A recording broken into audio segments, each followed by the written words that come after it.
So here's your promised YouTube video of the tools. Hey, I'm here, but I'm going to be out of the video for most of this, so enjoy. Number one,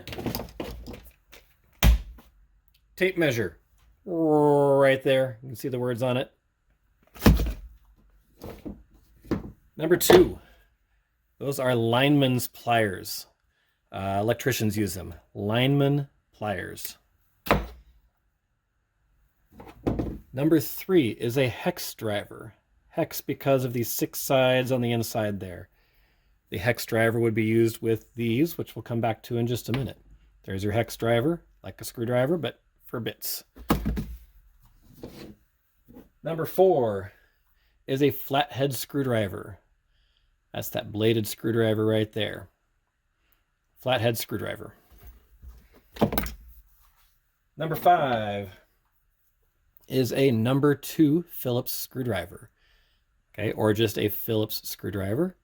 You can see the plus, we call that a plus screwdriver in my house, but a Phillips. Number 2 is the size. I'll show you a different size in a minute. Number 6 is our magnetic picker. It's extendable. It's for picking things up and delivering them in front of the camera.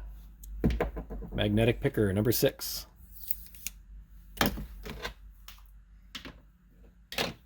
Number 7, if you just said hammer, you're only half right. It is a claw hammer because of the shape of the claw right there.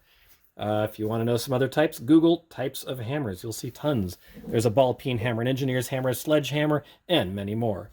This one is a claw hammer because of the claw shape of the nail pulling part.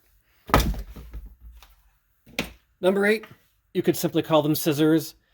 Let's call them utility scissors so we don't get them confused with like Mom's Good Sewing Shears or something like that. Utility scissors.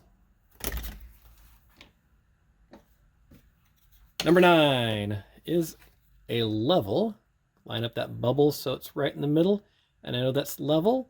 Or we can go this way to find something that is what's called plumb or straight up and down. Doesn't really look like it with that video angle. But as with everything else, there's multiple types. This is a torpedo level because it has the shape of a torpedo and it fits nicely in a tool bag.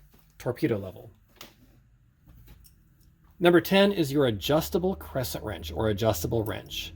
Crescent is the brand name, so we can turn that thumb screw to open and close the jaws, and that's what we would use for loosening and tightening nuts. That's an adjustable wrench. All right, number 11, we've got our screwdriver bits, and I talked about the different Phillips head sizes. So that PH 0, 1, and 2 are your different sizes of Phillips head bits. If we get really close there, you can kind of see the size on those. So number 2, that third one in, that's your most common size.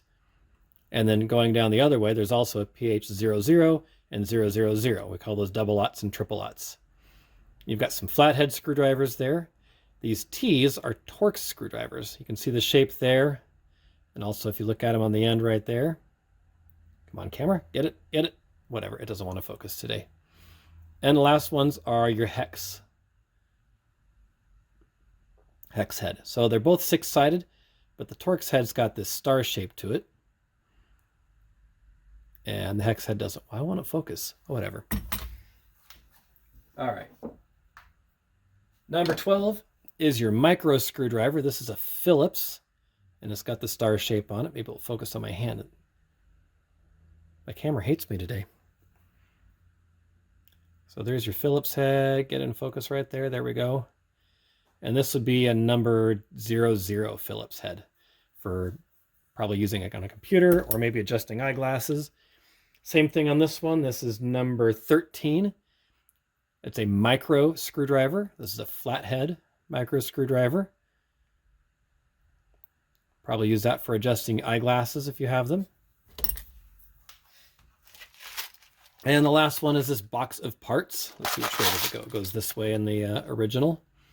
So right here, A would be your finish nails. If you want to hang a picture of something on a wall, wouldn't use this to build a house with, obviously. If I want to hang something heavier on a wall, if I just put a screw in there, B would be a sheet metal screw. B is sheet metal screw. If I just put that into my drywall, it would probably pull out. That's where C comes in. C is what we call a drywall insert or a molly. And what we do is we drill a hole in the wall, we put the drywall insert in, and then we screw the sheet metal screw into the drywall insert, and that expands and holds itself into the wall. And then D, E, and F are machine screws, nuts, and washers. Machine screws, nuts, and washers. There you go, in a nutshell. All right, if you have any questions, as always, send me an email. Bye, have a good weekend. I'm supposed to wave at you when I leave. There we go, waving.